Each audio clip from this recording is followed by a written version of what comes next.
What's up, guys? Welcome to my weekly live. It's not happening on Wednesday this week because Facebook did not want to let me do a live yesterday for whatever reason. So anyways, you're getting a live today.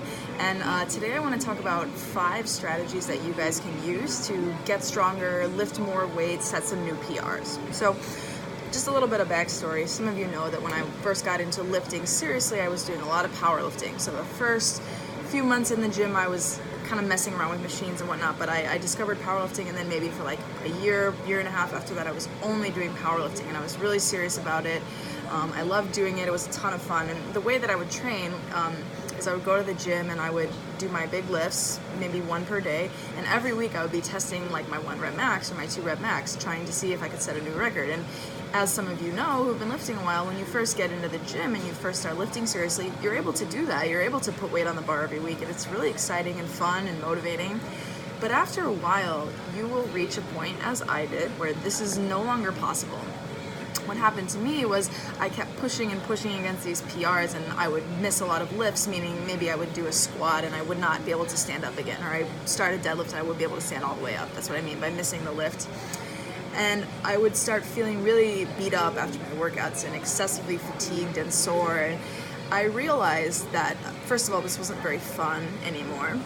And second of all, that I just needed to change my training strategy if I wanted to see continued progress. So what happened to me was that I transitioned out of the beginner lifting phase into more of an intermediate phase, or maybe intermediate beginner, as I was still pretty new to lifting at that point. And I've worked with a lot of clients that are going through this transition, and it can be kind of frustrating, especially if you have really been enjoying this beginner phase and you've seen a lot of progress, as I did.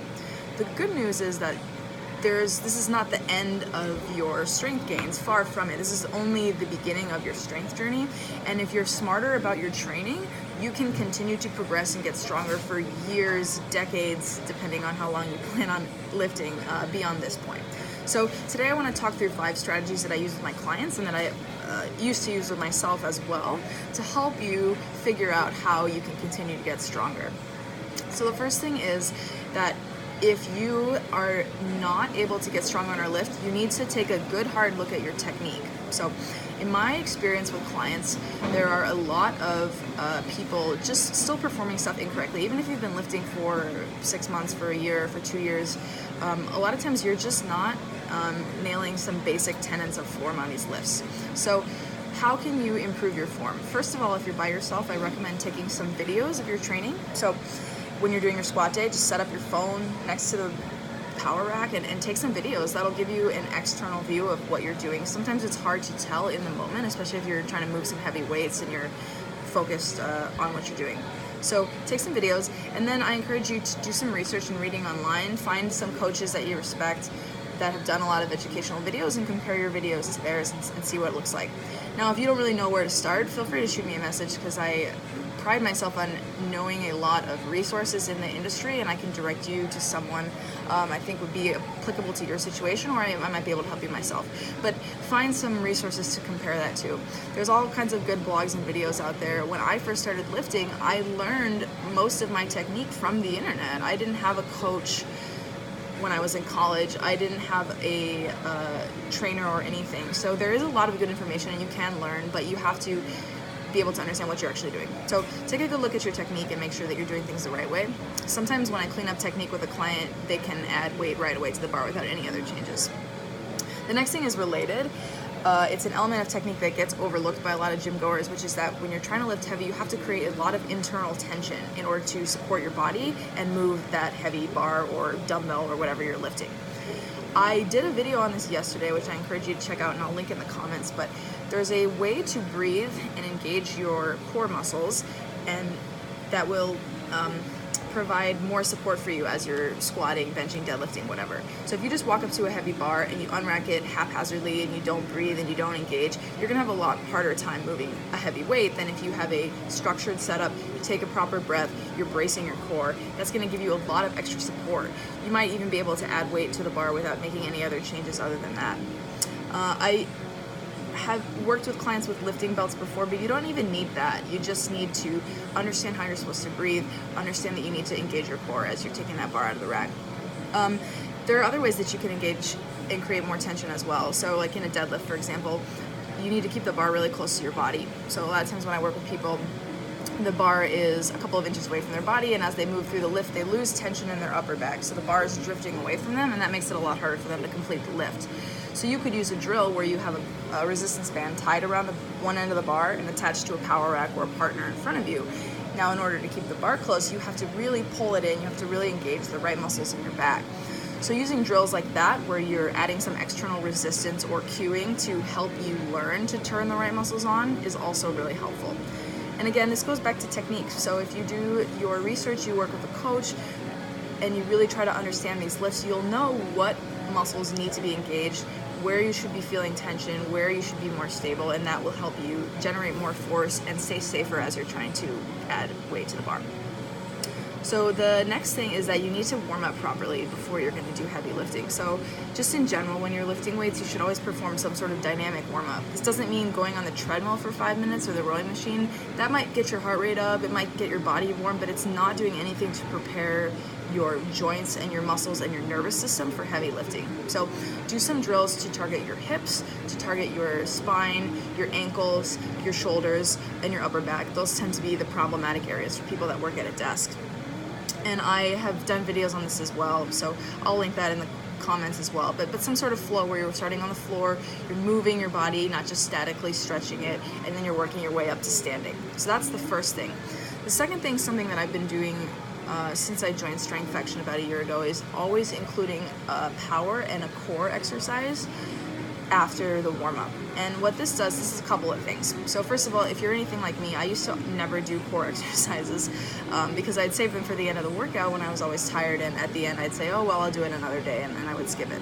So doing it first in the workout ensures that you're going to do it. Doing those core exercises will also help you practice creating tension. That will translate, as I just mentioned, over to your lifting. And a power exercise helps prime your nervous system. So a lot of people don't realize that there's more going into heavy lifting than just your muscles and your joints. Your brain and your nervous system is heavily involved in recruiting all of the different fibers and things that you need to move a heavy load. So if you can do explosive training, ball throws, jumps, those sorts of things, first in your workout, just a little bit, just to get those neurons firing, that will actually help you lift more weight when you go do your heavier work. So that would be second in the workout, just a short superset, maybe 2 or 3 sets of those 2 exercises. And then you actually need to warm up for your lift itself. So a lot of times I see people at the gym, let's just use the bench press for example. It's a guy comes up to the bar and he puts 45 on the bar right away. So that is not the way that I would approach the bench. I would always do a warm-up set with the bar, and then maybe with 25s on each side, and then 45, and then beyond that. So you need to do what's called some ramp-up sets to prepare your body to lift this heavy load. So I always start with the bar. If you're doing a weight that's pretty heavy, let's say you're above 225, you could work up with 25, 45, 25, 45 until you get pretty close to where you want to go. But most of my clients are not lifting that kind of weight right away. So what I would do is I would find the weight that you're going to work up to, and then I would get maybe 3 or 4 ramp up sets to get up close to that weight. As a general rule of thumb, men don't do as well with heavier training closer to their actual 1 rep max. It's okay if you don't know what that is, but basically if you're a guy, you don't need as many ramp up sets as a woman. A woman will need more and will actually probably perform better with more ramp up sets than a man will. So just keep that in mind when you're figuring that out. Okay, the fourth thing is, sorry, I lost my train of thought here. Oh yeah, okay, so you don't want to test your 1 rep max all the time. So this is what I was doing, and that's what a lot of people do when they first start lifting, and this is a way to run yourself into the ground and not actually get any stronger. And it might work for a while when you are new to lifting and you have a lot of juice in the tank, whatever, but once you get out of that phase where you can't add weight every week, you need to do a lot more work in higher volume rep ranges. So you need to be doing sets of 3, sets of 5, sets of 8, even higher reps than that. And this will allow you to train the movement to practice good form, to practice generating tension, to get stronger without operating really close to your true max, which is really taxing for your body. So if you don't have any idea how to do this, and even if you do, I recommend you getting on some sort of intelligently structured program that is periodized, which means it's going to take you from one point to the next point in a series of steps that make sense. So There are all kinds of programs, again, available online.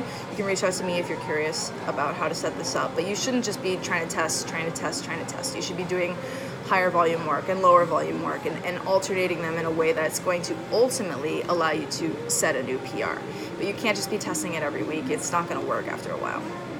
And then the last thing is something I work with clients a lot on, is that you can't get strong through the big lifts alone. You have to do other things to address weaknesses.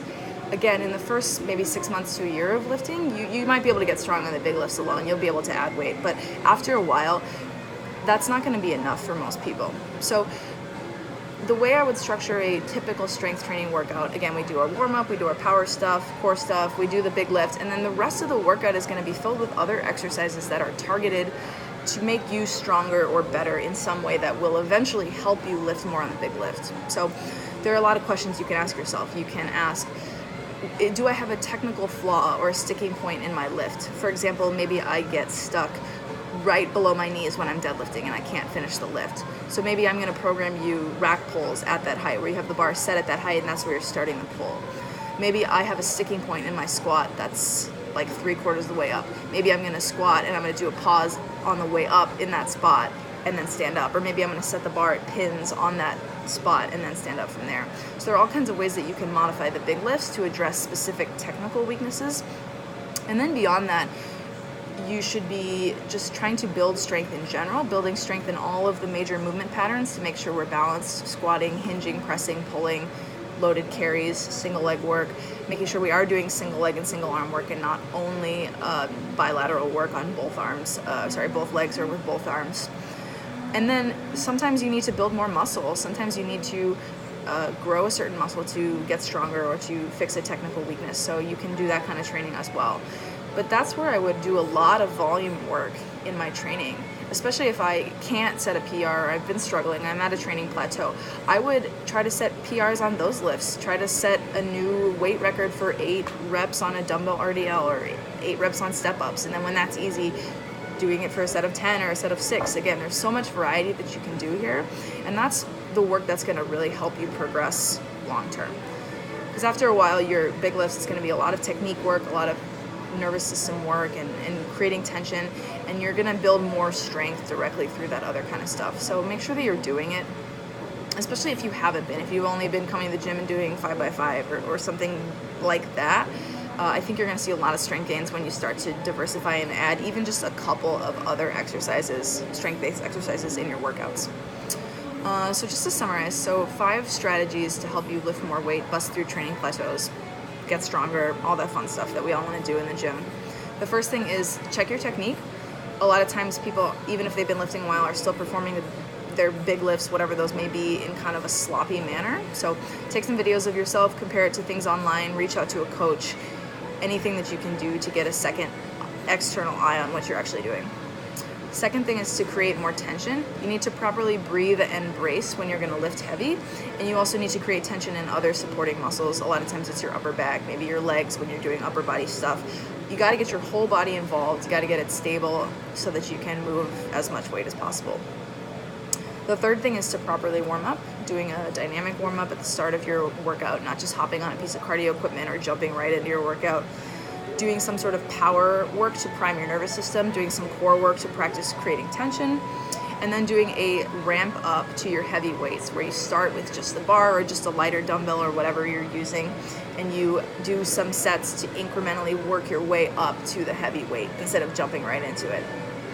The fourth thing was to make sure you're not just testing your maxes all the time. This is a great way to injure yourself, to feel beat up, and to feel frustrated. So instead, I encourage you to follow a program that progresses you from higher volume to lower volume, and you're doing a lot of different rep ranges on the big lifts so that you won't be beat up, and so you'll be building strength and having the opportunity to practice your technique under sub-maximal loads. And then the last thing is that you've got to be trying to get strong with other exercises beyond your big lifts. Do some assistance work, do some supplemental lifts that are similar to your big lift but help you with your technique. Do some hypertrophy work, build some muscle, build your endurance. All of that stuff will help you ultimately get stronger. If you guys have any questions about this, I'd love to hear from you. If you are stuck on a particular lift, send me a video. I'm happy to take a look at it, help where I can. And otherwise, have a great week. Thanks for watching.